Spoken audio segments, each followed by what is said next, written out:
Darlleniad o'r Efengyl Luc, penod 14, adnodau 13 i 35. Yr un diwrnod roedd 2 o ddilynwyr Iesu ar ei ffordd i bentref Emmaus, sydd rhyw 7 milltir o Jerusalem. Roedd nhw'n sgwrsio am popeth oedd wedi digwydd. Wrth i'r drafodaeth fynd yn ei blaen, dyma Iesu yn dod atyn nhw a dechrau cerdded gyda nhw. Ond doedden nhw ddim yn sylweddoli pwy oedd e, am fod Duw wedi rhwystro rhag ei nabod e. Gofynnodd iddyn nhw am beth ydych chi'n dadlu gyda'ch gilydd. Dyma nhw'n sefyll yn stond, roedd ei tristrwch i weld ar ei wynebau. A dyma Cleopas, un ohonyn nhw'n dweud, mae'n rhaid mai ti di'r unig berson yn Jerusalem sydd ddim yn gwybod beth sydd wedi digwydd y dyddiau dwytha yma. Gwybod beth? Gofynnodd. Beth sydd wedi digwydd i Iesu o Nazareth? Meddon nhw. Roedd yn broffwyd i Dduw ac yn siaradwr gwych, ac roedd pawb wedi weld yn gwneud gwirthiau rhyfeddol.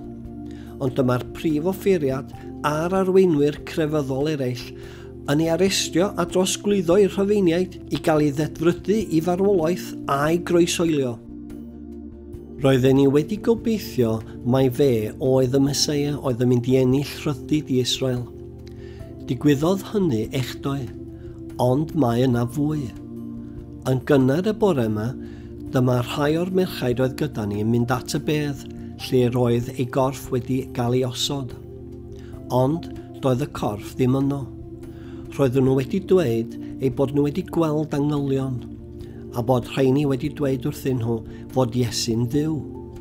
Felly, dyma rhai o'r dynion oedd gyda ni yn mynd at y bedd i edrych, a roedd popeth yn union fel yr oedd y gwragedd wedi dweud, ond welon nhw ddim Iesu o gwbl.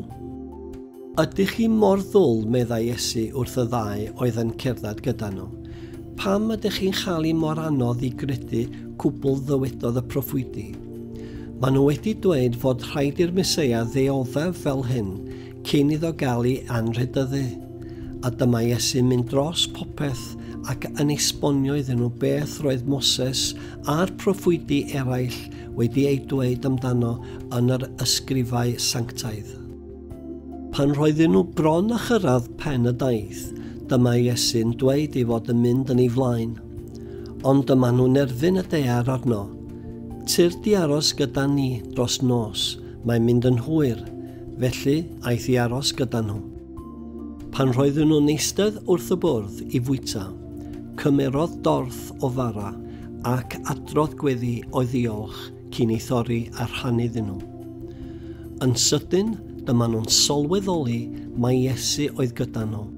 Ar y foment honno, diflannodd ei golwg.